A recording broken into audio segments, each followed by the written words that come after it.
টুকরো আশার আলো। কণ্ঠে ও কলমে আমি রত্না। বাস্তবতা এক নির্মম শিক্ষক। সে কাউকে ছেড়ে কথা বলে না। জীবনের প্রতিটা ক্ষেত্রে সে শুধু শিক্ষা দিয়ে থাকে। কখনো আনন্দে উচ্ছ্বাসিত করে, আবার কখনো আঘাতের যন্ত্রণায় নিঃশব্দে কাঁদিয়ে। আমরা প্রতিনিয়ত নতুন নতুন স্বপ্ন দেখি, ভালোবাসি, আবেগে জড়াই। তবে সব আবেগের পেছনে এক টুকরো আশার আলো থাকে।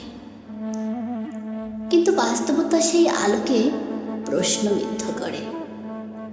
সব কিছু কি এতটাই সহজ?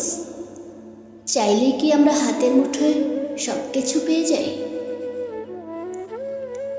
যেখানে হৃদয় চায় রঙিন ঘুড়ির মতো ডানা মেলে আকাশে উড়ে যেতে, কিন্তু বাস্তবতা সেখানে থামিয়ে দেয়। বাস্তবতা আমাকে মনে করিয়ে দেয় আমি পাখাবিহীন, তাই ওড়ার সাধ্য আমার কল্পনা মাত্র।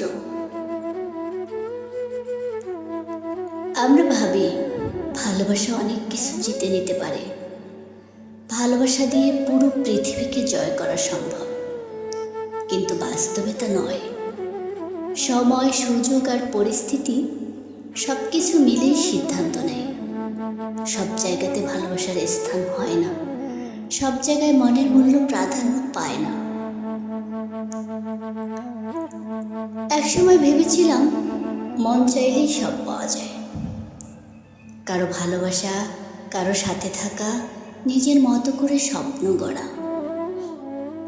কিন্তু সময় বুঝিয়ে দিয়েছে সব কিছু মন চাওয়ার উপর নির্ভর করে না। বাস্তবতা সবসময় তার হিসেব চায়। যাকে খুব আপন ভেবেছিলাম, যাকে নিয়ে এক পৃথিবী স্বপ্ন ছিল, সেও একদিন আমাকে ফেলে চলে গেল। যাকে ঘিরে আমার অগাধ বিশ্বাস, যার উপর আমার পুরো জীবনের ভরসা, সে আমার চোখের সামনে বদলে গেল। আমি কষ্ট পেয়েছি, ভেতরে ভেতরে ভেঙে গিয়েছি, তবু মুখে হাসি রেখেছি, নিজেকে বদলে নিয়েছি। এটাই তো বাস্তবতা।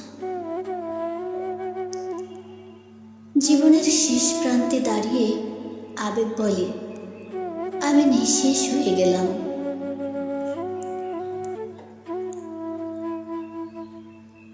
আমাকে দিয়ে আর কিছুই হবে না। কিন্তু বাস্তবতা বলে থেমে থেকে না, আবার নতুন করে শুরু করো। তোমাকে দিয়ে হবে, তুমি পারবে। আজ আমি অনেক কিছু হারিয়ে ফেলেছি, হয়তো শেষ হওয়ার কোনো দিন ফিরবে না। কিন্তু হারানোর যন্ত্রণায় বুকের ভেতরে যে টুকরো টুকরো কষ্ট জমে আছে, সেগুলোই আমাকে পুনরায় ফিরতে সাহস জুগিয়েছে। আর এজন্যই মানুষ আবেগে ভেসে নয়, বাস্তবতা বিশ্বাসী।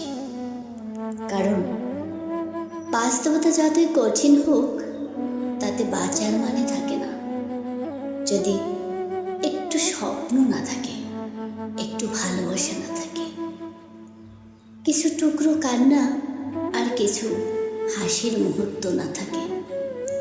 আসলে এই সকল বাস্তবতার মাঝে এটাই এক টুকরো আশার আলো। ধন্যবাদ সবাইকে।